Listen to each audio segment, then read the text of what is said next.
pasamos al segundo bloque de esta sesión. Y en este segundo bloque hemos escogido un caso, quizás el caso más interesante en estos momentos y en los próximos años, sobre esa interacción entre competencia y regulación, que es la Digital Markets Act. Y vamos a intentar tratar dentro de este tema, desde una vertiente jurídica y también económica, tres aspectos. El primero de ellos que hemos acordado tratar es,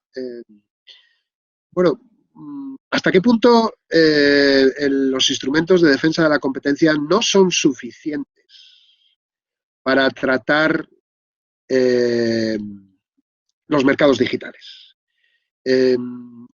Y por lo tanto, de esa debilidad parte la necesidad de establecer una nueva regulación ex ante para al menos determinados aspectos de estos gatekeepers, de estas plataformas digitales.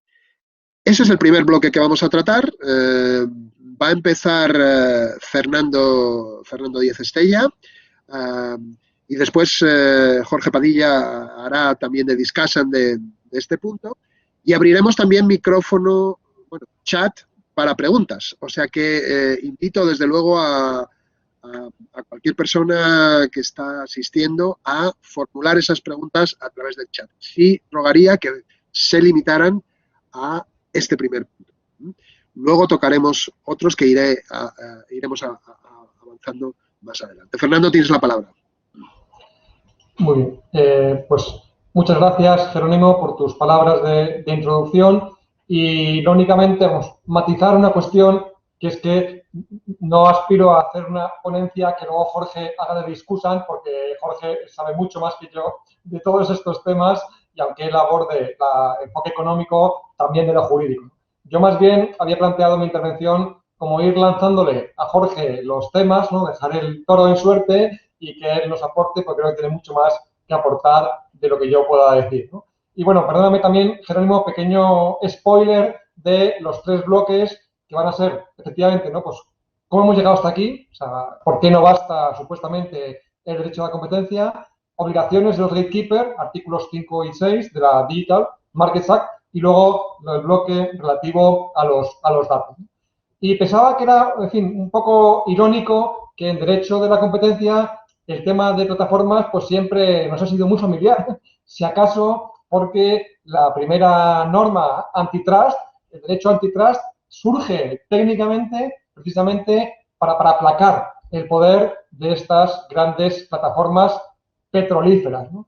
Claro, la idea ahora es que las llamadas GAFA, las grandes, las Big Tech, en la comisión habla de plataformas en línea, online, yo me gusta más hablar de ellas como digitales, son las nuevas plataformas imperantes y el petróleo de hoy en día son los datos, ¿no? Esto quizá se puso más de referencia también a raíz de una sugerente portada 2017 de la revista The Economist, que está muy bien, es muy sugerente, pero no comparto en absoluto. De esto, a esto me referiré en el bloque tercero sobre el tema de los datos. Y me ha encantado, bueno, como siempre, escuchar a Cani, desde luego, porque es que me ha puesto, lo que quería decir yo, me lo ha puesto en bandeja, ¿no? Ella ha dicho que efectivamente, ¿no? En este contexto de interacción entre competencia y regulación, la regulación se justifica ante un fallo de mercado. De los tres que ha dicho ella, evidentemente yo me quedo solamente con la idea de que las plataformas digitales son un monopolio natural, ¿no?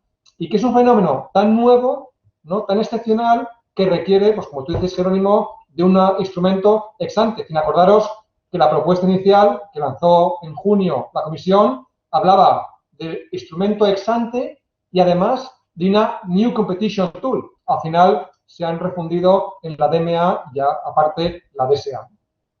Bueno, no es tan nuevo el fenómeno. Lo que sí que es nuevo es la etiqueta de gatekeeper y el hecho de que se les califique como mercados winner take all, mercados en los cuales solamente, como ha explicado Cani muy bien, hay espacio de forma eficiente para un operador. Claro, en primer lugar, que un mercado sea o no de winner take all no es una cuestión jurídica, es una cuestión fáctica. Habrá que analizarlo y aquí pues creo que estoy expectante por ver la opinión de Jorge y no que una ley diga o deje de decirlo, es así, ¿no? Y a este respecto, en fin, yo soy académico, lo siento, me encanta recomendar bibliografía, aconsejo de verdad este artículo reciente del profesor Hovenkamp, que creo que delimita perfectamente la cuestión. ¿Y qué es lo que dice? Pues sí, hay rasgos de las plataformas digitales, falta de economía de competencia efectiva, efectos de red, pues indominable, barreras de entrada, que sí son indicativas de un monopolio natural. Pero hay otras que en absoluto son indicativas de un monopolio natural. Costes decrecientes, tecnologías disruptivas, producto diferenciado, precios que disminuyen. Yo lo que opino, y también aquí pues, quiero que Jorge pues, me corrija, porque posiblemente me equivoque, es que en esto la Comisión, en la DMA, ha hecho un ejercicio de apriorismo. Y por supuesto que creemos en el fairness, solo faltaría, y en el Green Deal y la sustainability, pero bueno, we don't believe winner take all. Pues señora Vestager, si es que si el mercado, si el monopolio es servido, el mercado es servido de forma eficiente por un operador, ¿por qué usted va a tener que meter a capón ahí a varios? ¿No? Y también yo creo que la realidad de los mercados desmiente alguna premisa sobre la cual se construye este documento, ¿no? la DMA, pues que sin duda cuando se tramite y se apruebe como regulation va a cambiar la configuración de los mercados digitales en Europa, ¿no? O sea, Netflix hace 10 años no existía y hace poco ha anunciado que ha llegado a los 200 millones de usuarios. Estos días hemos leído que Wallapop ha recibido un trasvase masivo de usuarios, sobre todo de WhatsApp, y creo que en 2 días ha alcanzado 100.000 usuarios nuevos. ¿Quién se acuerda, los que sean más mayores que nos escuchan, de MySpace? MySpace como red social se calificó en una revista científica de monopolio natural. Vamos ahora mismo, si alguien tiene MySpace, que no lo diga en público, porque sería hasta vergonzoso, ¿no? O sea, quiero decir, cuestiono que las plataformas digitales sean tan estables su posición e incontestability, como afirma, como presupone la DMA, ¿no? Ejemplos al vuelo de la DMA, insisto, en este contexto de debate de la mesa, que bueno, también aprovecho, no lo he hecho, Jerónimo, para agradecerte que me hayas invitado aquí. Página 1, mercados con una weak contestability. Página 13, given the dynamic nature. A ver, si el mercado no es contestable, no es dinámico, ¿no? A la vez no pueden decirse las dos cosas, ¿no? Claro, la DMA, en cuanto a regulación ex ante, es, por supuesto, compatible con el artículo 102, que no lo deroga, afortunadamente, ¿no? Pero claro que la DMA capture, que no puede hacerlo el artículo 102, conductas de compañías, ahí he puesto en la página 9, que ni son dominantes, ni se demuestra que tenga esa conducta un efecto en el mercado, ¿qué es eso entonces? O sea, compañías que ni son dominantes, ni tienen efecto en el mercado de su conducta. Pues claro, no hay ningún tipo de abuso de dominio. Bueno, la DMA inaugura una nueva forma de abuso de dominio. Y por último, cosas que creo que no son del todo correctas cuando habla, ¿no? Habla en los artículos 5 y 6 de las obligaciones de los gatekeepers. Claro, si uno dice ahí la comisión, ¿no? No, tenemos ya suficiente experiencia. Está hablando del self-favoring. Perdón, hay un caso de self-favoring que es la expediente sanción Google Android. Un caso no es, en mi opinión, suficiente experiencia. Bien, para acabar, insisto que yo solamente quiero a Jorge ponerle el toro en suerte. Me remito, en fin, yo soy de este año 72, Ronald Coase. Creo que cuando un economista ve una práctica de mercado que no entiende, lo que hace es, aquí hay un monopolio. Creo que la Comisión ha visto modelos de mercado disruptivos que no entiende o que son novedosos y ha dicho, aquí hay un monopolio. Y esa premisa, ese punto de partida, yo por lo menos creo que exige un poco más de replanteamiento. Jorge. Hola, buenas tardes. Muchas gracias, Jerónimo, por la invitación a esta sesión. Muchas gracias, Fernando, por tus amables palabras. ¿Cómo hemos llegado aquí? ¿Y por qué no basta con la aplicación del derecho de competencia para alcanzar los objetivos de equidad y contestabilidad enunciados en la propuesta de regulación? Esa es la pregunta. Primero, voy a partirla en varios trozos. Primero, ¿cómo hemos llegado hasta aquí? Bueno, yo creo que hemos llegado hasta aquí porque tras unos años de gran ilusión en los que pensábamos que pues todas estas compañías tecnológicas van a competir agresivamente de una manera dinámica y en la que observaríamos que sus posiciones de mercado, de liderazgo en el mercado, de dominio en algunos casos, fueran transitorias, pues lo que nos hemos dado cuenta es que a veces es verdad que son transitorias, pero que hay muchas en las que no lo son. Comentaba antes Fernando, hablaba de MySpace. Y es verdad que MySpace tuvo una posición de liderazgo transitoria y fue reemplazado por Facebook, pero la posición de Facebook en el mercado es una posición que ha durado ya más de una década, prácticamente 2 décadas. Es verdad que Google reemplazó a Altavista y a Yahoo, pero esto ya hay que empezar a tener memoria. Mis hijas, por ejemplo, no recuerdan a Altavista y poco recuerdan a Yahoo. Y las cuotas de mercado de Google en el mercado de búsquedas, pues superiores al 90% en Europa, se han mantenido a lo largo de los años. Windows sigue siendo el sistema operativo central en los ordenadores personales. En los teléfonos móviles, iOS y Android, pues llevan un periodo amplio de tiempo y no parece que nadie vaya a poderlos reemplazar. Es cierto que existen algunos de estos mercados dinámicos en los que ha habido alternancia en el poder, por así decirlo, ¿no? Tenemos las consolas, en los juegos, tenemos varios mercados, pero en otros muchos eso no se ha producido. Y ese entusiasmo inicial de decir, bueno, la competencia dinámica hace que no nos tengamos que preocupar y que no haga falta intervenir, pues yo creo que se ha ido perdiendo con el tiempo. Es cierto también que cuando se juzga el comportamiento de las empresas desde la perspectiva de competencia, nunca se pierde, o quien lo hace, siempre toma en consideración todo lo que pasa en el entorno de estas empresas. Y estas empresas han perdido el favor popular, por así decirlo, por razones que probablemente tengan poco que ver con los casos de competencia que ha abierto la Comisión Europea contra algunas de ellas a lo largo del tiempo. Se han convertido en empresas poderosas cuya estabilidad en su posición de liderazgo no parece que pueda ponerse o que vaya a modificarse a lo largo del tiempo. Han empezado a innovar relativamente menos, no todas, pero algunas más, unas menos, y esto ha generado un desencanto. Y lo que suele pasar es que del amor no se pasa a la indiferencia, sino que en muchos casos se pasa al odio. Del amor se pasa al odio. Se pensaba que estas empresas iban a llevar y sus innovaciones iban a generar incrementos de productividad muy significativos que relanzarían el crecimiento económico, pero eso tampoco se ha producido. Y en ese sentido, las autoridades han empezado a preocuparse menos por la contribución de estas empresas a la innovación, entre otras cosas porque se ha ralentizado en muchos casos, y han empezado a preocuparse más sobre el potencial impacto que las actuaciones de estas empresas pueden tener tanto sobre la eficiencia asignativa, es decir, sobre los consumidores, y como también sobre la propia dinámica empresarial. ¿Y esto qué ha llevado? Pues probablemente a que nos fijemos como objetivos, 2 objetivos que no son realmente los objetivos de la política de competencia. Son parecidos y están relacionados, pero no son exactamente los mismos. Estamos hablando de equidad y de contestabilidad. Si pensamos en el artículo 102, consideramos que hay un abuso de posición de dominio cuando se produce una distorsión del proceso competitivo que tiene un efecto sobre el bienestar de los consumidores.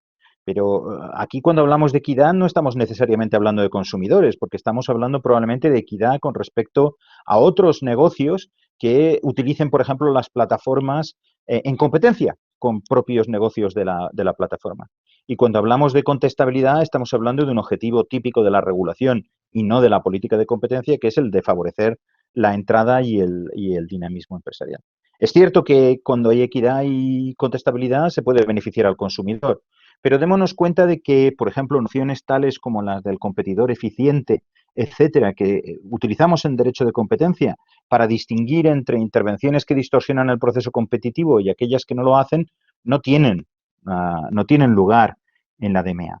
Lo que estamos intentando con la DMA, en mi opinión, es que estas plataformas que tienen estas posiciones de liderazgo en determinados mercados se vean enfrentadas de una u otra manera a competidores que a lo mejor necesariamente no son tan eficientes, que seguramente en el corto plazo no son tan eficientes, que incluso en el corto plazo pueden ser relativamente muy ineficientes, pero que esperamos que se desarrollen, que crezcan, que no podrían crecer en ausencia de estos apoyos que les vamos a dar con los artículos 5 y 6 de la DMA y que establezcan de esta manera una alternancia competitiva, porque parece ser que la propia dinámica de los mercados no la genera. Hay otra razón por la que no renunciamos a la aplicación del artículo 102, o al menos simplemente lo consideramos como un artículo complementario, por la que pensamos que necesitamos este instrumento adicional. Y no solo tiene que ver con la diferencia en objetivos, sino tiene que ver también con los medios que podemos utilizar para disciplinar la actuación de estas plataformas. En Europa ha habido muchos casos sobre plataformas, desde los casos 2000, a principios de los 2000 contra Microsoft, hasta los casos que hemos observado contra Google, hasta casos que están abiertos en estos momentos, investigando a Amazon, investigando a Apple, etcétera. Se nos cuenta también que se está investigando a Facebook, etcétera, etcétera. Todos estos casos han manifestado, los que ya se han decidido en particular, manifiestan, y los que se intentan llevar a cabo y los que se intenta en algunas ocasiones plantear, todos se enfrentan al mismo problema, y es, y una vez se haya terminado el caso, ¿qué? Y la respuesta es, pues órdenes de cesamiento, ¿no? El cease and desist. Pero cease and desist en mercados donde hay economías de escala y alcance y economías de red, como mencionaba anteriormente Fernando, cease and desist no restaura las condiciones de competencia. Si yo le digo a un señor que vende manzanas, deje de usted cargar precios predatorios y fije precios no predatorios, probablemente en un periodo corto de tiempo otros productores de manzanas compitan efectivamente con él y pasemos a una estructura de mercado más fragmentada con mayor rivalidad. Si yo le digo a una plataforma que ya ha alcanzado una masa muy importante de consumidores instalados, deje de usted de hacer lo que ha hecho durante mucho tiempo, pues probablemente no vaya a tener un gran efecto. Puede ser que en algunos casos sí y puede ser que en algunos casos no. ¿Han tenido gran efecto sobre la posición de mercado de Windows en los ordenadores personales y en los laptops las medidas que tomaron tanto las autoridades americanas como las europeas en cuanto al unbundling de los browsers o de los media players? No, por diferentes razones, ¿eh? A lo mejor es porque no había un problema de partida, pero en todo caso no ha habido un gran impacto. ¿Pensamos que va a colapsar la cuota de mercado de Android ahora que no existe una vinculación de la manera que existía con Search? Pues sinceramente no hay ningún analista que piense que ese es el caso. Y por tanto, en mi opinión, y lo discutiré más cuando pasemos al segundo tema, estamos intentando conseguir a través de la regulación lo que no pudimos conseguir a través del derecho de competencia, que es restaurar condiciones de competencia. Y en cierta manera, como diré después, los artículos 5 y 6 son aquella lista de todo lo que usted deseó conseguir, pero nunca pudo lograr a través del artículo 102.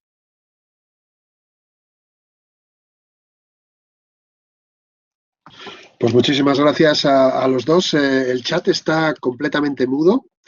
No veo ninguna intervención, lo que quiere decir que estáis completamente atrayendo la atención y sin plantear ninguna duda.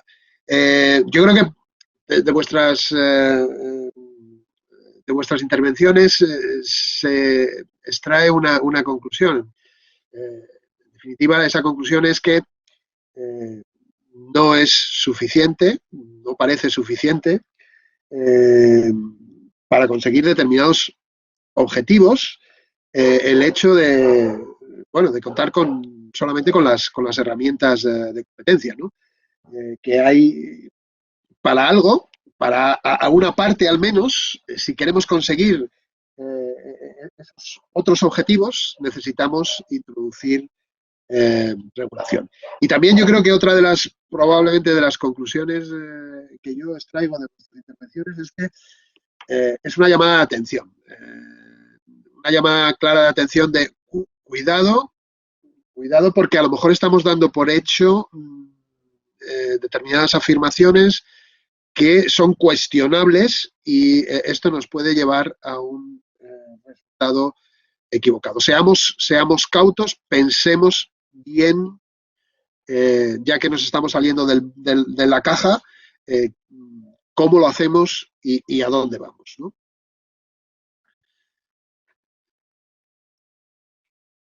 Estaba mirando el chat por ver si había alguna pregunta relativa a este primer bloque. Quizás se están formulando ya muchas preguntas, pero quizás son más globales sobre un balance final de la propuesta de la Comisión. Yo iría adelante con el segundo bloque. Fernando va a iniciar también este segundo bloque con una presentación de esas obligaciones de los artículos 5 y 6 y una primera valoración. Muy bien, pues muchas gracias otra vez, Jerónimo. Efectivamente, como antes hice, Jorge hará el análisis fino de la lista de artículos 5 y 6 y yo únicamente una consideración más general. Esta norma, conforme se planteó cuando se lanzó la propuesta, supuestamente solamente cubre lagunas de aplicación. Vamos a llegar con la DMA a aquellos sitios donde con la derecho de competencia tradicional no llegábamos, ¿no? Claro, para que esto sea así y para que la etiqueta de Gatekeeper, que en el fondo es el presupuesto de aplicación de la DMA y la lista de obligaciones de artículos 5 y 6, habría de hacerse con criterios que aporten seguridad jurídica y predictibilidad económica, ¿no? Casi uno ve el artículo 3, hay términos significativo, duradero, importante, previsible. Habla de plataformas que son dominantes o que van a serlo en el futuro. Aquí la bola de cristal de la Comisión, pues no sé dónde la han sacado, ¿no? Combina, por otro lado, elementos cualitativos y cuantitativos, ¿no? Pero más preocupante es que el artículo 3.6, párrafo F, dice que la Comisión podrá, conforme a otras características de mercado, determinar quién es o deja de ser gatekeeper, ¿no? En el fondo, en mi opinión, insisto, desde el punto de vista puramente jurídico y de seguridad jurídica, esto le da carta blanca a la Comisión para hacer lo que le dé prácticamente la gana. También, y en relación a esa lista, ¿no?, de obligaciones, si veis, por ejemplo, considerando 56, tener un producto de éxito, en este caso, como no, un motor de búsqueda, no se nombra a la empresa, parece que es malo para la competencia. Y los típicos, ¿no?, learning effects de todo avance técnico suponen una barrera de entrada. Por tanto, al dueño de esa herramienta, de ese motor, de ese software, se le obliga a compartirlo o a compartir sus datos, como veremos más adelante, con sus competidores. Pero aquí la pregunta que mucha gente se ha hecho es, ¿no era suficiente la doctrina clásica de las essential facilities, toda la jurisprudencia, Oscar Bronner, McGill, la propia, ¿no?, como decía Jorge, ¿no?, Microsoft, para este duty to deal, que se ha configurado de forma, en mi opinión, excesivamente amplia? Yo no veo qué razones justifican desviarse de ese acervo de doctrina, de jurisprudencia, de case law, que, bueno, con sus inconvenientes y sus drawbacks, iba configurando el alcance de esta obligación. Obligación que trae causa, y toda la DMA, pues el conocido, ¿no?, informe de expertos, el Competition Policy, publicado en abril del año 18, y que parte de una premisa, me gustaría que vierais un segundo este párrafo del capítulo 2 del informe de los expertos, y algo que en mi opinión, digamos que revienta cualquier suerte de presunción de inocencia. Y es que dice que las compañías digitales tienen fuertes incentivos de incurrir en conductas anticompetitivas. Bueno, este punto de partida es el que yo cuestiono en relación a la lista de artículos 5 y 6. Igual que cuestiono en relación a la propia DMA el presupuesto de que son mercados de winner take all. Y ya de aquí pues se deriva pues, todo lo demás que ahora Jorge, ¿no? va a explicar. Se permite intervenir incluso sin que haya un efecto en la competencia. Se invierte la carga de la prueba. Hay prácticas que prima facie van a ser ilegales y corresponde a la empresa demostrar que no, cuando siempre, ¿no?, era la autoridad de competencia la que tenía que justificar la conducta ilícita. En fin, conforme a la recientísima jurisprudencia, ¿no?, del Banco Budapest, el Tribunal de Justicia, ante mercados y prácticas y conductas que desconocemos, el approach, por favor, de cautela. Lo hace también, y me encanta, se ha referido a él la presidenta antes, el position paper de la CNMC, en la página 1, cuando se comentó, ¿no?, la propuesta de DMA, habla de precaución. Habla de, ojo, que no haya over-enforcement, ojo, que no haya excesiva regulación. Sí, creo que la CNMC, en este documento de 8 páginas, lo suscribo prácticamente al 100%. Y por último, en relación a lo que Jorge va a explicar ahora, claro, la DMA se declara en sus antecedentes como agnóstica en cuanto al modelo de mercado. Ahí tú decías, Jorge, que hay que apoyar a las pymes, a las pequeñas, a una costa de la eficiencia del mercado. Bueno, se declara agnóstica, pero en el fondo la lista que tú ahora vas a comentar de artículos 5 y 6 está optando, no, está obligando por modelos de negocio abiertos, con estándares de interoperabilidad, obligando a la portabilidad, obligando a compartir datos, a, ¿no?, dar acceso a competidores. Y lo mismo, sobre esto hay ya un acervo jurisprudencial que antes he citado, que aquí no se tiene en cuenta y que pienso pues, que se debería haber tenido en cuenta. Jorge, antes de darte la palabra, no sé si estás también atento al chat, pero porque ha habido algunas intervenciones en el chat que también se referían al primer bloque y un poco discutían sobre todo algunas de tus afirmaciones o preguntaban sobre algunas de tus afirmaciones. Por ejemplo, Patricia Vidal y también en buena línea Catalina von Kursel iban en una línea parecida, diciendo, bueno, si no hay abuso, no es una forma de penalizar el éxito y la eficiencia. ¿Qué mensajes estamos transmitiendo a estas empresas, ¿no? Si crezco mucho y tengo éxito, ¿me van a obligar a ceder mis ventajas a terceros? ¿No estaremos ahí haciendo un freno a innovación, no estaremos incentivando también en cierta forma un free ride? Bueno, dejo el tema ahí planteado también para que lo puedas incorporar a tus comentarios. Muy bien. Yo, como he mencionado anteriormente, creo que es importante volver a recordar cuáles son los objetivos de la DMA. Y aquí yo creo que tenemos que irnos al recital, al párrafo 10, en la introducción, donde lo que nos dice es que esta regulación persigue un objetivo que es complementario, pero diferente a los objetivos de protección de la competencia, a evitar las distorsiones en los mercados. No sé si me oís porque os veo a todos ahora como congelados. ¿Me oís? Te oímos perfectamente, Jorge. Vale, perdonad. Entonces, yo creo que tenemos que recordar esto, que es un objetivo diferente, que lo que se intenta es conseguir que haya equidad en las relaciones de estas empresas, de los gatekeepers, y favorecer la contestabilidad, es decir, el que, en cierta manera, facilitar que sus posiciones de mercado sean transitorias. Claro, aquí esto es una cuestión del legislador. El legislador tiene que determinar si estos objetivos son legítimos o no desde una perspectiva democrática y contrastarlo y entender hasta qué punto la persecución de estos objetivos entra en conflicto con otros objetivos, como pueden ser los de la competencia efectiva y el que no exista una distorsión de la innovación. Pero esos son los objetivos que se intentan conseguir.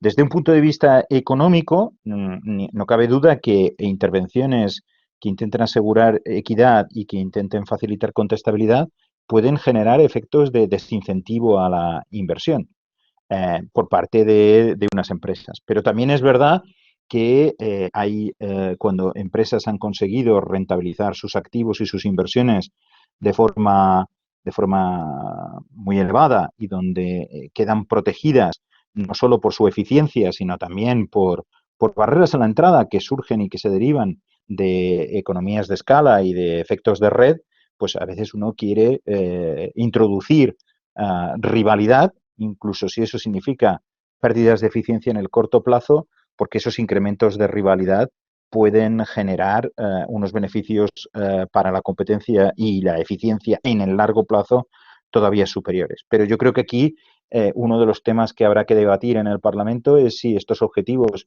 son unos objetivos legítimos y si la forma en que se intentan conseguir entra en conflicto con otros objetivos del tratado, que los artículos 101 y 102 intentan proteger. Si te parece, lo que voy a hacer es entonces hablar un poco sobre 5 y 6. Tú en este segundo bloque nos preguntabas cuáles son los criterios subyacentes a la elección de obligaciones bajo los artículos 5 y 6 de la DMA. Y voy a dar una respuesta que creo que también cubre algunas de las preguntas que he visto en el chat. Como, por ejemplo, ¿por qué obligaciones cerradas y no obligaciones abiertas? A ver, para mí uno de los grandes problemas de la DMA que le veo hasta el momento y que espero que en el proceso de discusión parlamentaria se resuelva es que no queda claro cuáles son las teorías del daño, cuáles son los problemas que estamos intentando resolver con estas obligaciones.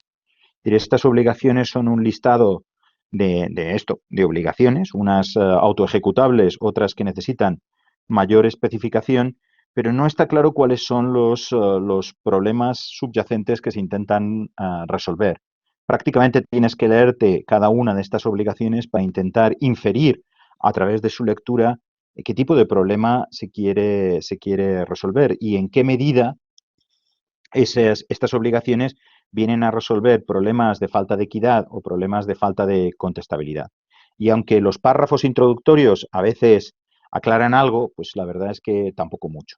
Con lo cual uno no sabe por qué se han elegido estas obligaciones y no otras, y además pues estas listas cerradas se plantean la duda de hasta qué punto los artículos 5 y 6 van a tener que estar sujetos a revisión en el futuro. Cierto que existen mecanismos de revisión y que existen el sistema de investigación de mercado, etcétera, pero genera dudas muy significativas.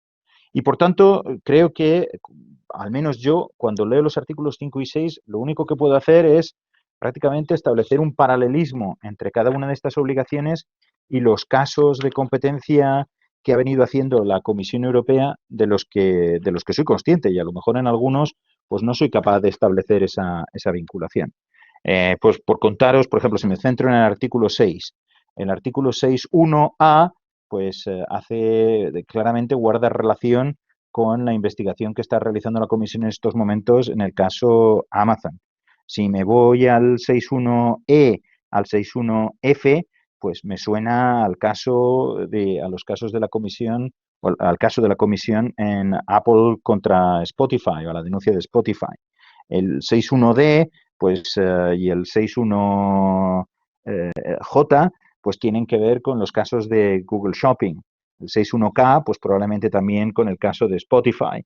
Y así podría ir prácticamente estableciendo un mapping, una correspondencia entre artículos de obligaciones del 5 y 6 y casos que ha hecho la Comisión. Y por eso mencionaba anteriormente en el primer bloque que a uno le da la impresión de que estas obligaciones son todo aquello que usted quiso conseguir o que quiere conseguir en los casos que tiene abiertos y que probablemente no pueda utilizando el artículo 102. Y esto es una pena porque yo creo que tendría que haber una mayor explicación, una explicación de necesidad y proporcionalidad de cada una de estas obligaciones utilizando los criterios de equidad y contestabilidad. Yo no entro a discutir esos objetivos, que son objetivos legítimos, entiendo, pero que los tendrán que discutir los legisladores y que tengo muy claro que son diferentes de los que intenta servir el artículo 101 y 102. Pero lo que sí que me gustaría haber visto es una mayor una mayor explicación de por qué estas obligaciones sirven a esos objetivos, por qué otras que no se incluyen aquí no sirven a esos objetivos.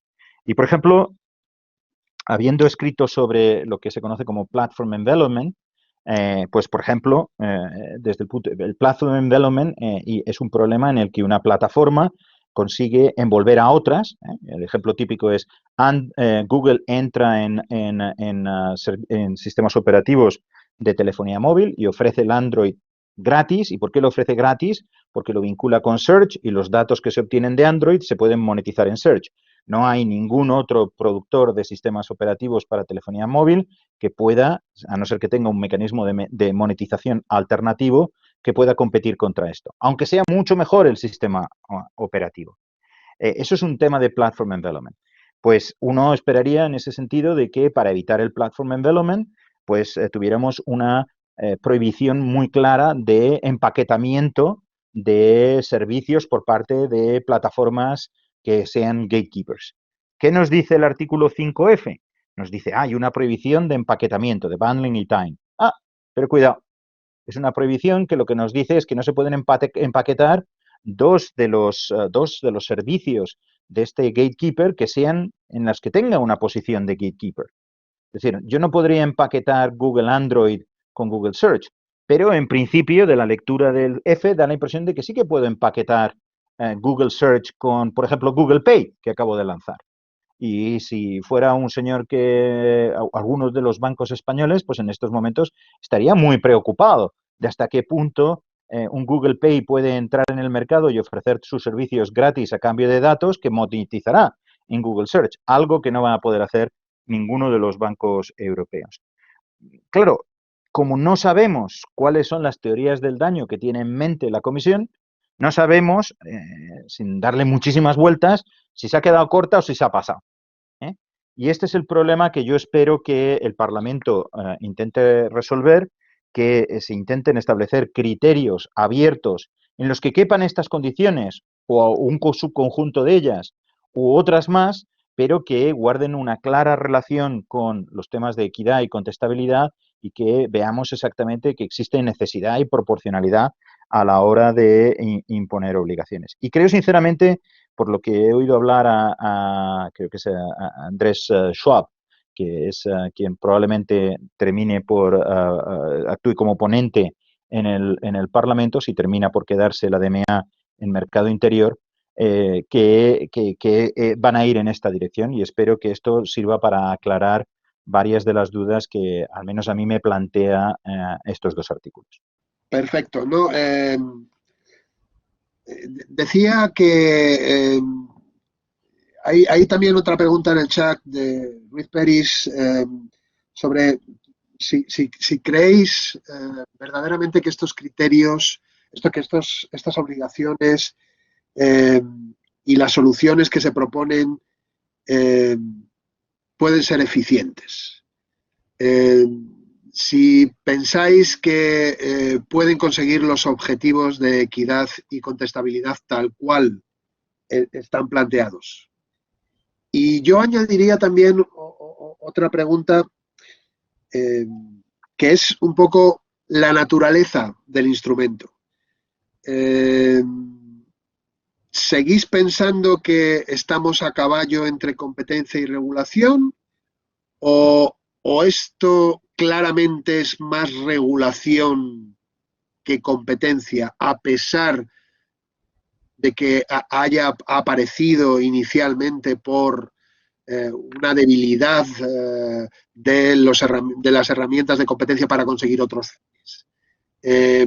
Es decir, ¿estamos verdaderamente más ante un instrumento de regulación, claramente de regulación, que de competencia? ¿Qué pensáis al respecto? Jorge, si te parece, hablo yo y luego tú. Muy bien, perfecto. A tu pregunta, Jerónimo, y sobre todo al profesor Ruiz Peris, que siempre pone el punto donde hace falta cuestionárselo. Y José Juan Ignacio, pues muchas gracias por tu pregunta.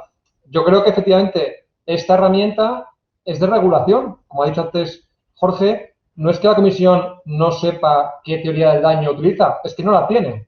En el self-favoring, ¿no?, que es Google Search y en parte Google Android, no tiene realmente, no sabe si es un tema de bundling, es un tema de abuso de mercado conexo, de refusal de supply. Entonces, yo creo que, como he dicho antes, intento decir, no hace falta acreditar una posición dominante y no hace falta acreditar un efecto restrictivo. Esto no es competencia, esto es regulación, ¿no?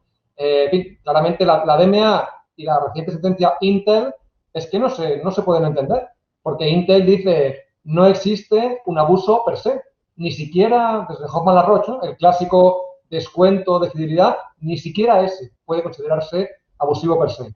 Y de hecho, en el mercado de los microprocesadores, y pese a la demanda de AMD, el output crecía, la innovación se desarrollaba y los precios bajaban. Pues si esos tres rasgos no definen un mercado que funciona bien, pues no lo sé, ¿no?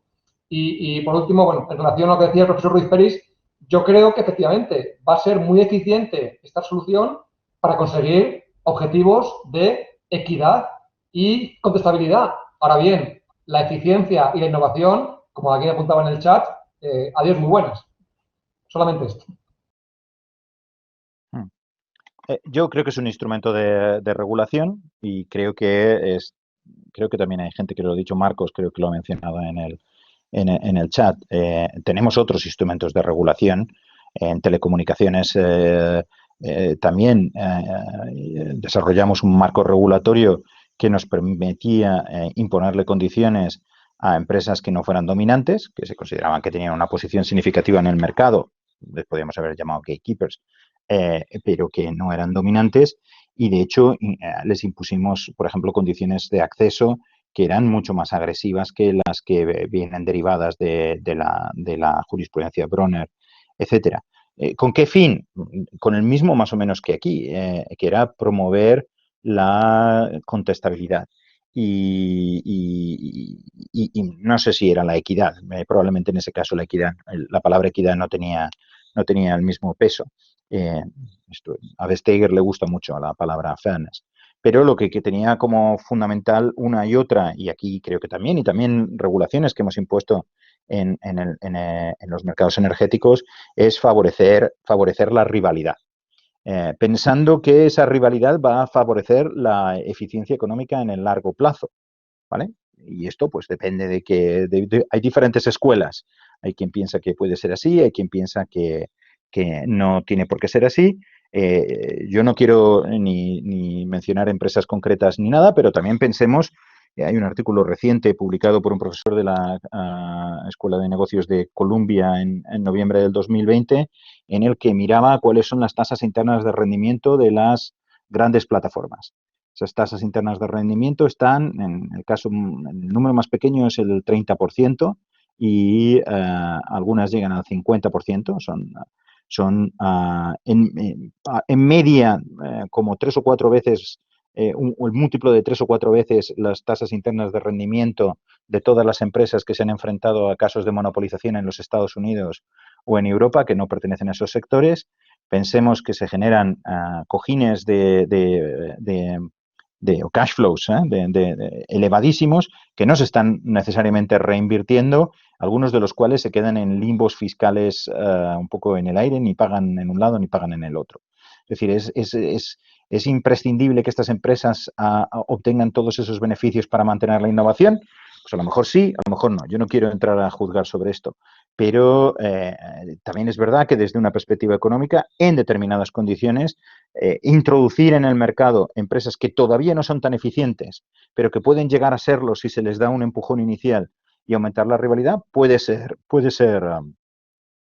óptimo.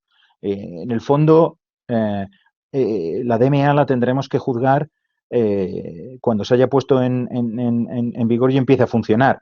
Yo creo que el marco regulatorio de telecomunicaciones en Europa ha dado buenos resultados. Ahora probablemente se haya pasado de frenada, pero ha dado buenos resultados durante muchos años. Y probablemente cuando lo mirábamos al principio pensábamos que era una intervención excesiva en la medida en que iba más allá de un Bronner, etcétera, etcétera. Bueno, habrá que verlo. ¿Y nos llama la atención que, siendo un instrumento de regulación,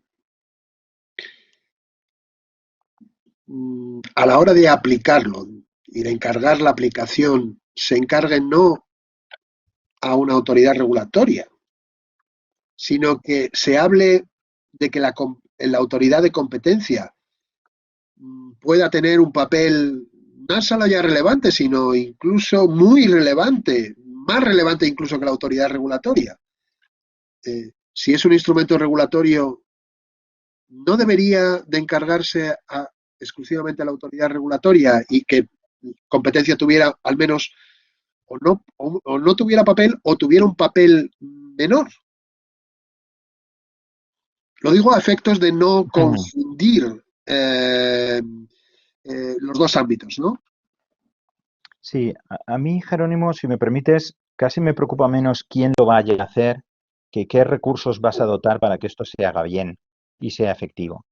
Y yo creo que los planes de la Comisión en estos momentos eh, probablemente estén condicionados por el realismo presupuestario, pero me parece que el tipo de recursos que está pensando dotar son claramente insuficientes. Tanto en términos absolutos como si los comparamos con lo que, por ejemplo, está pensando el tipo de recursos con el que se va a dotar, por ejemplo, la CMA para llevar a cabo tareas similares. Con lo cual, yo creo que entre los años que va a tardarse en ponerse esto en marcha, la litigiosidad que necesariamente se va a derivar de esta iniciativa, porque hay varios puntos en los que, bueno, pues se disputará si uno es gatekeeper o no es un gatekeeper, se disputará todas y cada una de las condiciones, sobre todo las que no son autoejecutables, etcétera, etcétera. Más la falta de recursos, es poco probable que este instrumento sea un instrumento que esté en pleno funcionamiento en un periodo no inferior a 10 años. Que es en el fondo lo que tardó la regulación de control de concentraciones en ser realmente totalmente operativa y tomar velocidad de crucero. Pero claro, esto es un grave problema porque 10 años en estos mercados es esperar mucho y una de las motivaciones de este instrumento regulatorio era el poder intervenir con mayor rapidez que de lo que se interviene en los casos de defensa de la competencia. Sin embargo, vamos a tener, por comparar un poco la estrategia en otras jurisdicciones, vamos a tener un caso como el alemán y un caso como el británico, que van a ser operativos mucho antes y probablemente con unos recursos muy importantes. Y vamos a ver si esos medios y esas obligaciones son o no son eficientes, ¿no? Y quizás Estados Unidos parece ir en otra dirección, o al menos inicialmente, ¿no? Y intentar articular la reacción desde la propia política de competencia y desde los propios instrumentos de defensa de la competencia. No sé si lo veis igual y si tenéis comentarios a este respecto. Yo lo que estoy viendo en el chat, Jerónimo, quería comentar es que hay personas que piensan que hay una diferencia fundamental con el sector de las telecomunicaciones y con la regulación de telecomunicaciones. Yo creo que hay diferencias, entre otras cosas porque en el sector de las telecomunicaciones la regulación se entendía que era para facilitar la competencia y que tenía una misión subsidiaria de la competencia, que en cuanto los mercados fueran competitivos, la regulación se desmantelaría, mientras que la DMA probablemente lo que viene a decir es un instrumento permanente y es un instrumento paralelo, no necesariamente subsidiario. Dicho esto, no creo, en mi opinión, estoy en desacuerdo con que las intervenciones en el sector de telecomunicaciones se basarán en la teoría de las Essential Facilities, porque para mí la directiva de acceso impone condiciones de acceso que son mucho más agresivas que la jurisprudencia del artículo 102 en temas de Essential Facilities. De hecho, la palabra Essential Facility en Bruselas hoy por hoy es un tabú, lleva muchos años sin utilizarla la Comisión Europea prácticamente en ningún contexto. Entonces, yo creo que hay puntos de conexión, pero claro, todos los instrumentos son diferentes. La Comisión Europea ha entrado con la DMA y probablemente ha acelerado el paso, entre otras cosas porque los alemanes estaban moviéndose rápidamente en una determinada dirección. Y no son los únicos que se moverán en esa dirección. Y si el proceso de revisión parlamentaria se retrasa o si la DMA se descafeína en una u otra dirección, muy probablemente vayamos a ver que otros Estados miembros también toman medidas muy similares a las que ha llevado a cabo Alemania modificando sus leyes de competencia. El tren ha dejado la estación. No hay posibilidad de volver al status quo. Las grandes plataformas digitales se van a enfrentar a un marco regulatorio de competencia diferente del que han tenido hasta ahora. Y la cuestión es cuál es ese nuevo marco y si es nacional o supranacional y cuáles son las obligaciones a las que se van a ver enfrentadas. Pero el tren ha dejado la estación.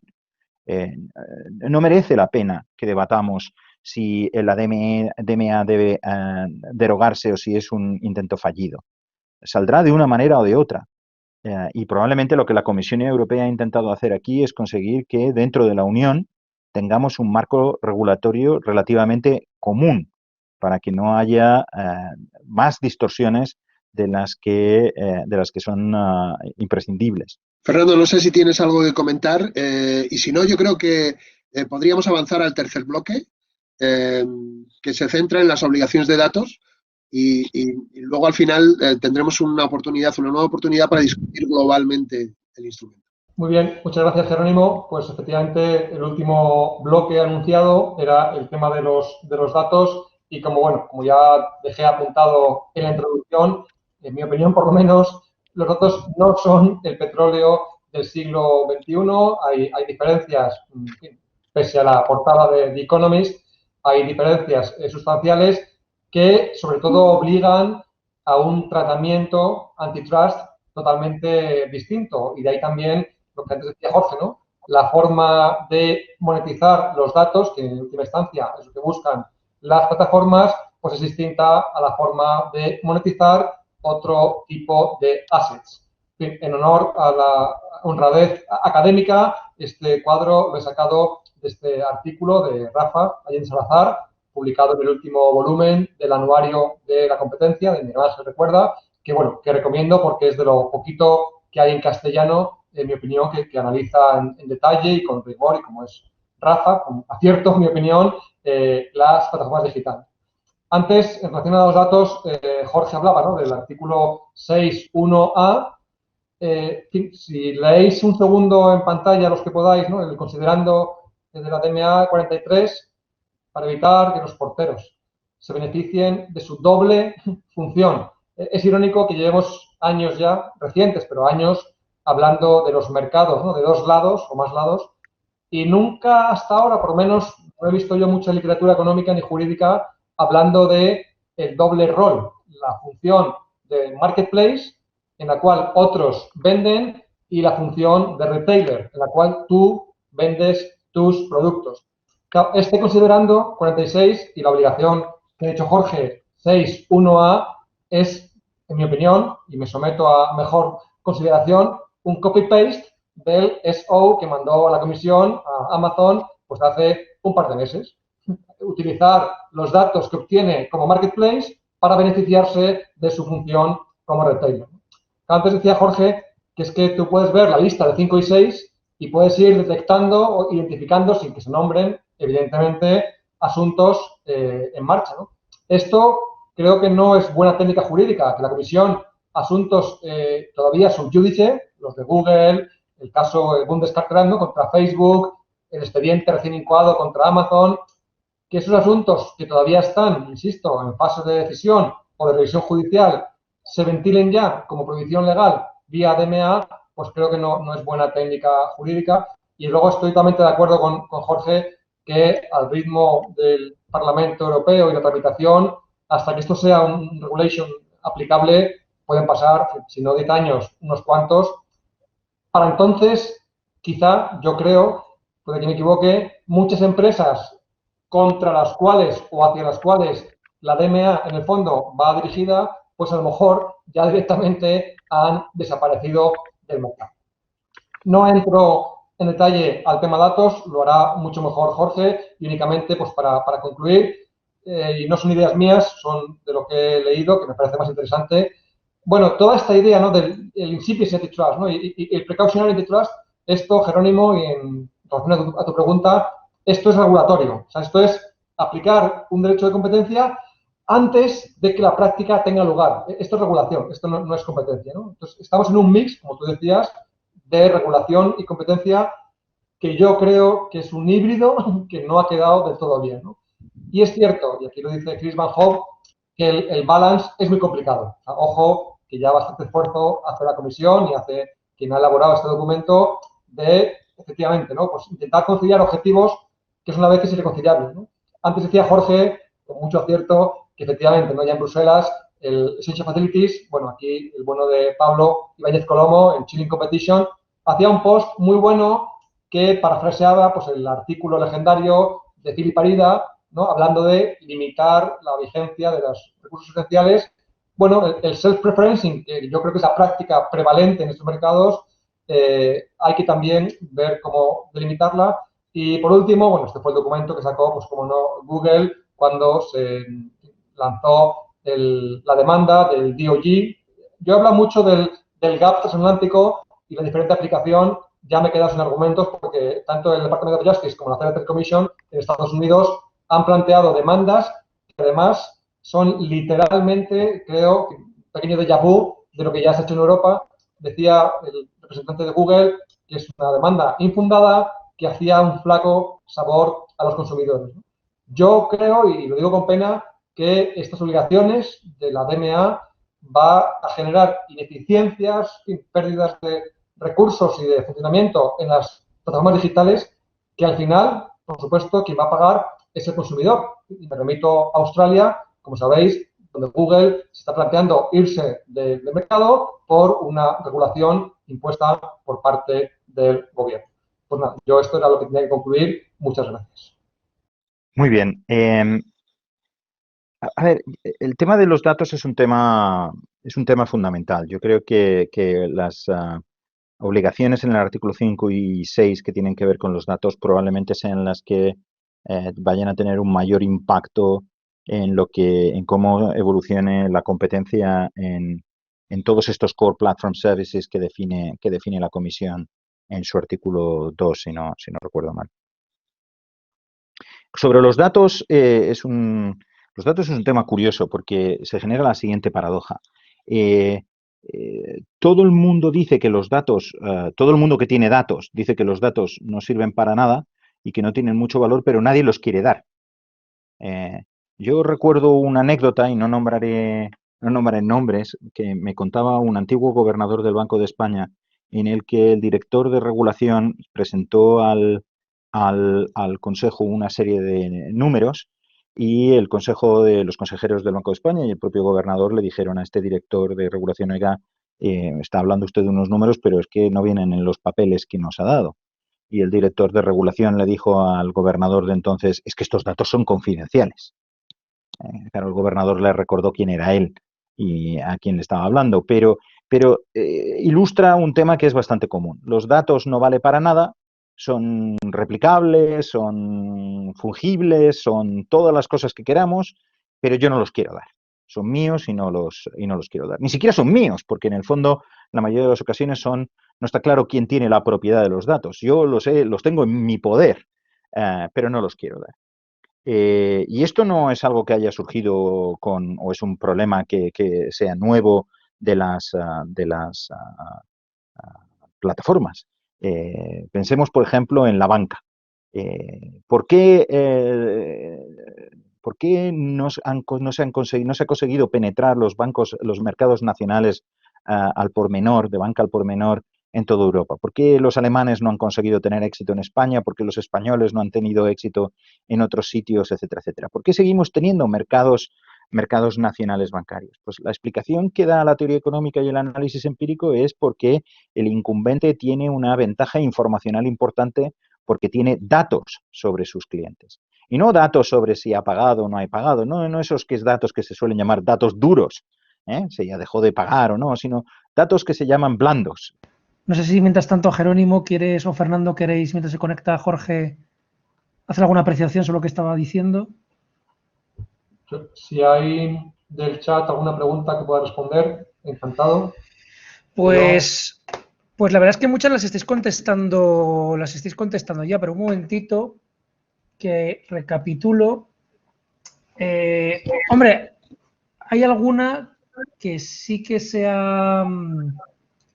quizás sí que puedes contestar, Fernando, porque nos preguntan, y esto es una pregunta general, quizá, mira, desde algunos colegas de Ecuador, si el bienestar del consumidor, por todo lo que estáis diciendo, en general, dice, no está establecido por el legislador en las normas de competencia y es lo que más se usa en los últimos tiempos en las resoluciones y en el discurso de las autoridades, entonces, de ser así, cualquier otro interés sería correcto, estaría correcto.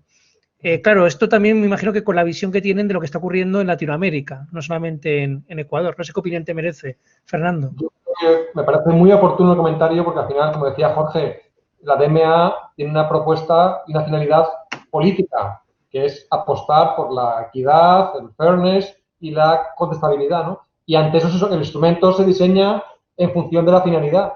Entonces, como sabemos ya desde hace años, en España, ya lo decía Almunia, lo decía Nelly Cruz, lo digamos Vestager, en Europa la piedra de toque de aplicación del derecho de competencia es el consumidor. En mis tiempos era el debate protecting competition, protecting competitors. Ahora ni uno ni otro, es el consumidor, ¿no?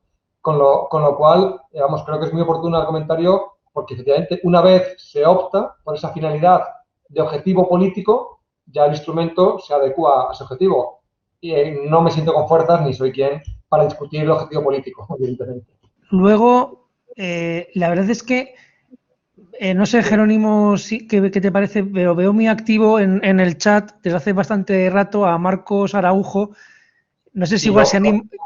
No sé si igual... ha dicho, Marcos, si me estás oyendo, totalmente de acuerdo, que es un poco contraintuitivo, ¿no? O sea, amar a tu rival como a ti mismo, en fin, y que preocuparte. Es como la doctrina, ¿no?, de Michelin, de la especial responsabilidad y Continental Can aplicada al mundo digital, ¿no? O sea, yo no puedo autofavorecerme, tengo que favorecer antes a mi prójimo, que es mi rival.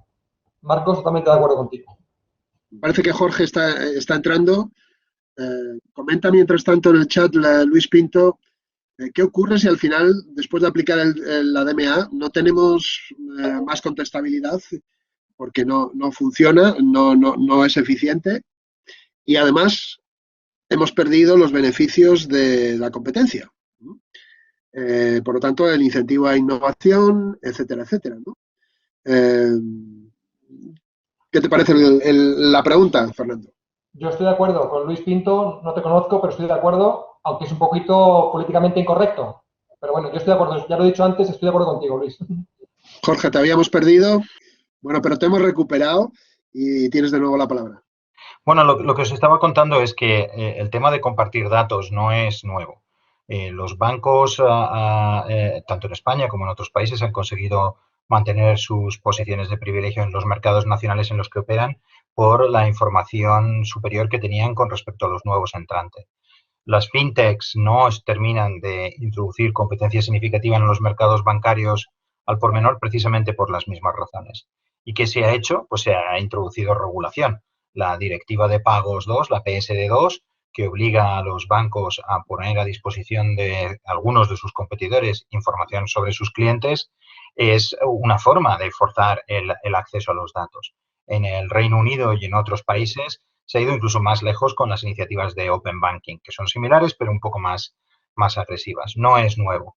Algunas de las obligaciones que se especifican en el artículo 5 y en el artículo 6, en particular en el artículo 6, de condiciones de acceso, pues son muy similares, van prácticamente en paralelo con obligaciones que se imponen en la PSD2 a los bancos para que compartan información.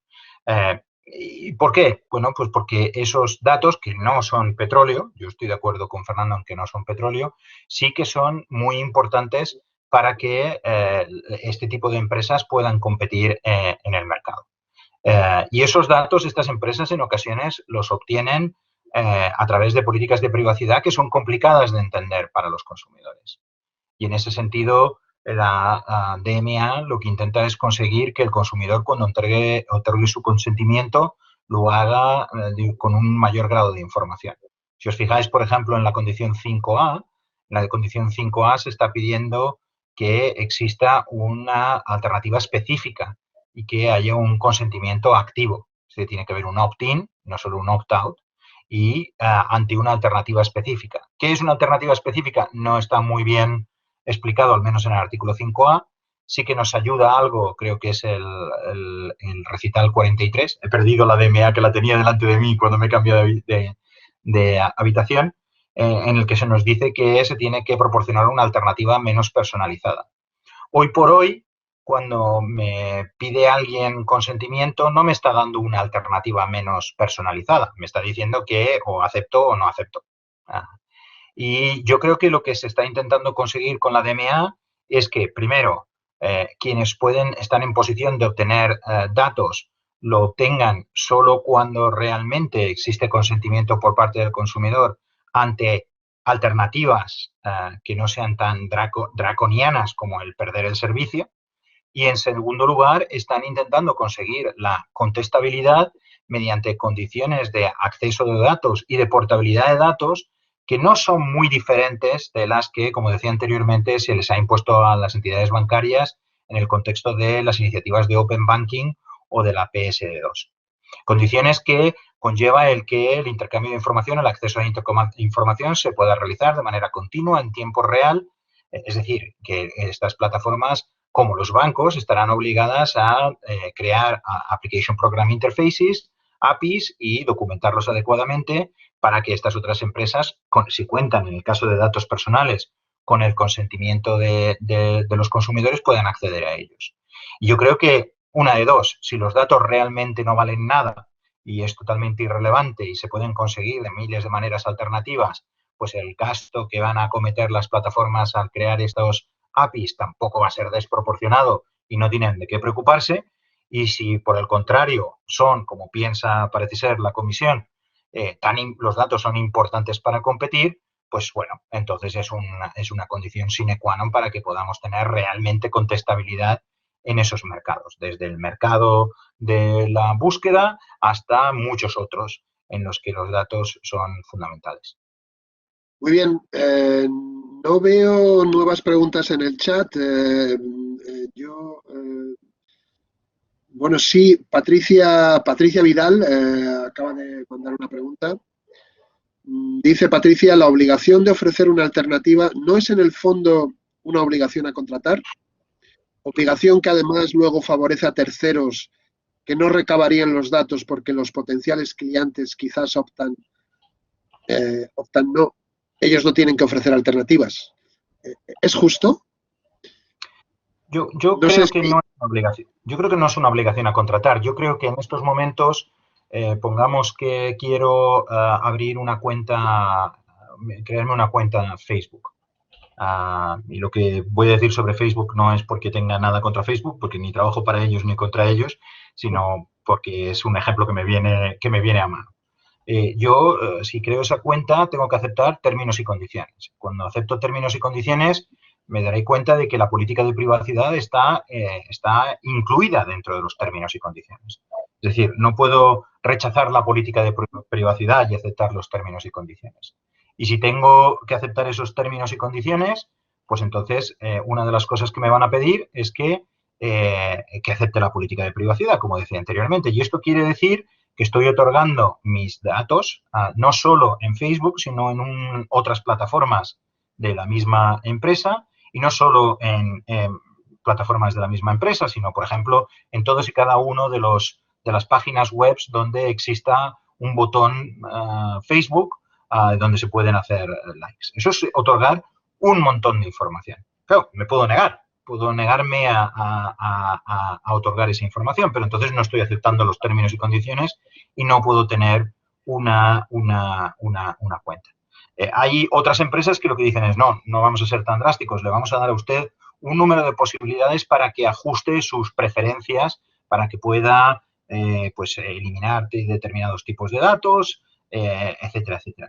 En la práctica lo que sucede es que, uno, es muy complicado realizarlo, lleva muchísimo tiempo, y quienes han acometido tal empresa en muchas ocasiones se han dado cuenta que después el producto no funcionaba como tenía que funcionar. Entonces, esto es un consentimiento esto es una forma de pedir consentimiento que tiene un punto coercitivo. Claro que si la empresa en cuestión, la plataforma en cuestión, no es realmente líder del mercado, es una pequeña plataforma y yo no tuviera ningún problema en decir, pues mira, pues no me apetece y me voy a otra plataforma, pues entonces no habría coerción ninguna. El mercado corregiría lo que, por otra parte, es un diseño de una política de privacidad peculiar y no necesariamente amistosa. Pero si lo que estamos hablando es que la plataforma en cuestión tiene poca competencia o nula competencia, pues la alternativa, es decir, no voy a utilizar esta plataforma, no es realista. Y por tanto no me parece inadecuado el que se diga, no, mire, si queremos verdaderamente dar contenido al consentimiento, el consentimiento tiene que ser, usted me da los datos y yo le doy a cambio algo de los datos. Y si no le doy a cambio nada, si no me da los datos, le sigo proporcionando el servicio. Tendría más dudas si los datos en cuestión fueran indispensables para la prestación del servicio en concreto. Creo que, por ejemplo, cuando se pide información sobre, oiga, yo voy a utilizar la información sobre las búsquedas que usted ha realizado para mejorar el algoritmo de búsqueda, pues eso tiene bastante más sentido. Pero si la información en cuestión, por ejemplo, es información de dónde ha dormido usted o en estos momentos dónde está hablando o desde si se está sentado o se está moviendo y eso luego lo voy a monetizar en una plataforma diferente, pues oiga, yo lo que quiero es tener la alternativa de no darle esos datos, ¿vale? Y usted no los necesita para mejorar ese servicio. Y la alternativa es, yo puedo tener el mismo servicio sin proporcionarle esos datos. Que usted me dice, no, pero si es que estos datos son cojonudos para que yo le dé a usted publicidad conductual totalmente orientada a sus preferencias. Mire, pero es que yo no lo quiero. Yo no quiero esa publicidad. Bueno, yo creo que ahí es donde lo que le estamos pidiendo a este tipo de plataformas para las que no existen fácil alternativa. Y yo creo que eso es darle contenido y hacer efectiva la posibilidad del consentimiento, que en estos momentos creo que no es efectiva, razón por la cual creo que lo único que ha sucedido después de la adopción de GDPR es que con el dedo índice pulsamos muchas más veces el acepto de lo que lo pulsábamos antes. Fernando, habías hecho un comentario también en el chat con respecto a la pregunta de Patricia. No sé si quieres... No, lo que ha explicado Jorge. O sea, yo creo que efectivamente el test de indispensabilidad ya lo ha definido Oscar Bronner, McGill y MS Health. No sé por qué desviarnos. Y en relación a si hay plataformas que no tienen competencia, creo que eso es Facebook, ¿no? En el caso del Bundeskartelamt contra Facebook, ahora en revisión judicial, ¿no? Por el Tribunal Federal de Düsseldorf. Entonces, yo no sé hasta qué punto la negativa a dar datos o negativa a aceptarte en la plataforma si no consientes la política de privacidad es algo que compete a GDPR y a cada autoridad respectiva de datos, incluso a derecho de consumidores. Para mí plantear una teoría de abuso de dominio, que más no sé si es de tipo de explotación, anticompetitivo, sobre el uso de los datos, creo ya que es demasiada mezcla y yo desde luego se me escapa su comprensión. O sea que de acuerdo con Jorge, desde luego. Hay alguien que ha planteado que por qué no la alternativa debe ser usted utiliza el servicio y pague por no dar los datos. Y esto tiene mucho sentido en muchas circunstancias, pero pongamos un ejemplo en el que nos va a generar una paradoja. Supongamos que nuestro teléfono móvil, tenemos un teléfono móvil y este teléfono móvil hemos deshabilitado, nosotros activamente hemos deshabilitado la función de localización.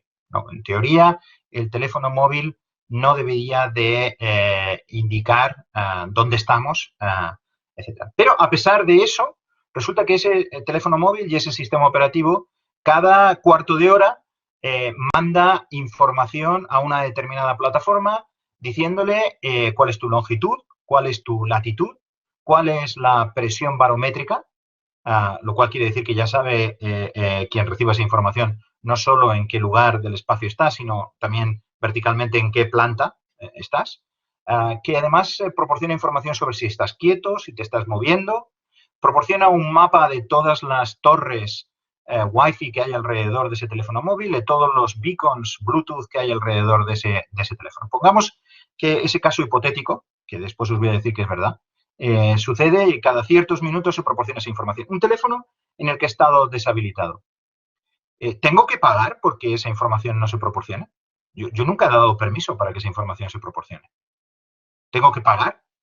Y si no acepto las condiciones que en el fondo, en letra pequeña y de forma difícil de entender, me han llevado a dar consentimiento, ¿tengo que quedarme sin poder utilizar el teléfono móvil? A mí me plantean problemas. Es decir, si se especifica clarísimamente cuáles son las condiciones en las que, qué datos, en qué manera, cómo se van a utilizar y se me da la opción de no proporcionar ese tipo de datos, entonces entendería que si si los proporciono o si es que se pudiera poner un precio. Pero el problema es que no tengo tan claro que yo pueda, a través de un precio, garantizarme que los datos no se comunican.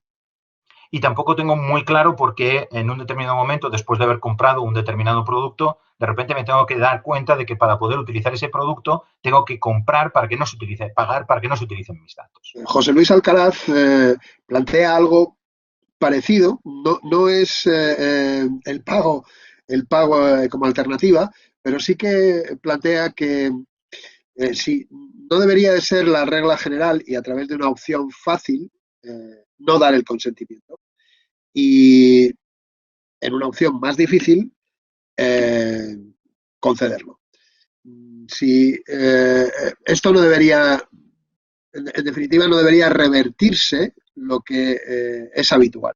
Bueno, yo creo que lo que estamos pidiendo, lo que está pidiendo la DMA en el 5A, en cierta manera, es una reversión de lo que es habitual. En el que determinados tipos de información haya que obtener un consentimiento y no valga el que ese consentimiento no, se proporcione si no hay una alternativa específica, que de acuerdo con el recital 43 creo que es una alternativa menos personalizada. Entonces yo creo que a las plataformas gatekeepers se les coloca una obligación significativa y además una obligación que alinea que se entiende por información personal con la definición de información personal del GDPR, que no es necesariamente lo que se define como información personal en políticas de privacidad de algunas de las plataformas. Pues quedan apenas unos minutos. Simplemente yo os daría un último turno de palabra a los dos ponentes para hacer una mini conclusión de vuestra posición y de lo que pensáis que nos espera a futuro en relación a la DMA. Complicado, vamos. Yo brevemente suscribo lo que ha dicho Jorge.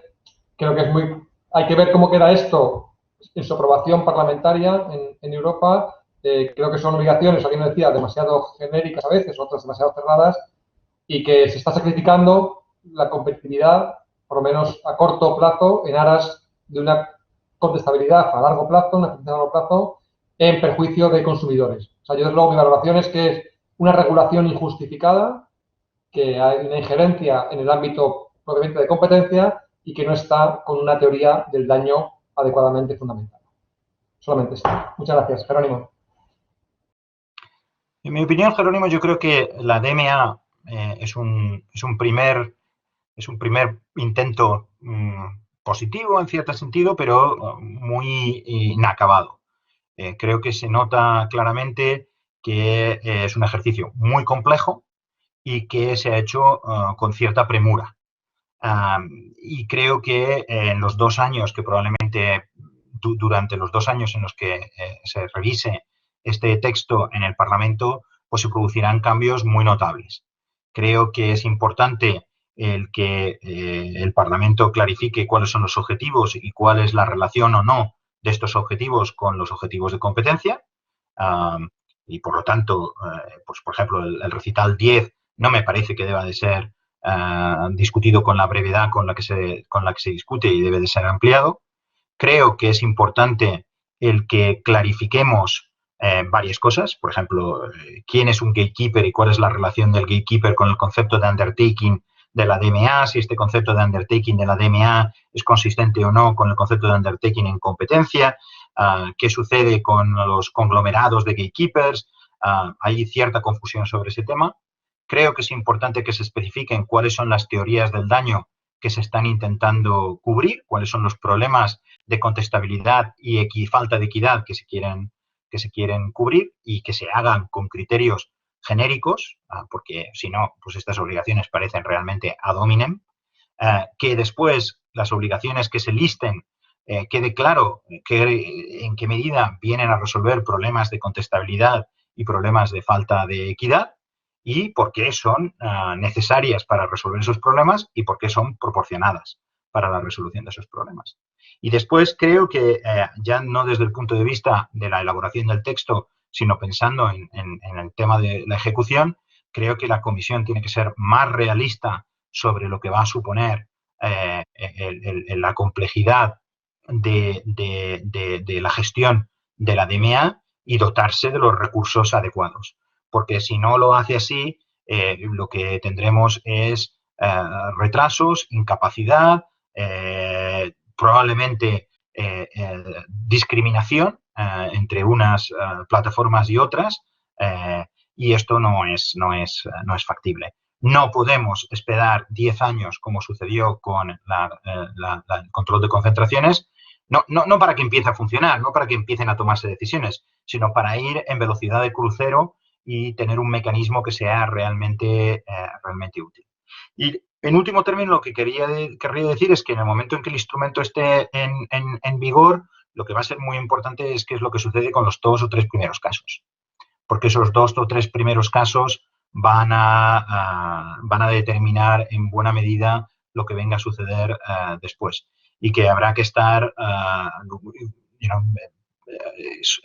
analizar y estudiar con detalle lo que haga la comisión en esos 2 o 3 primeros casos y lo que hagan los tribunales, porque seguramente, como decía anteriormente, la litigiosidad asociada a la DMA no sea en ningún caso despreciable. Pues muchísimas gracias, Fernando, muchísimas gracias, Jorge, muchísimas gracias a toda la audiencia y simplemente despedirnos hasta próximas actividades de la Cátedra Jean Monnet.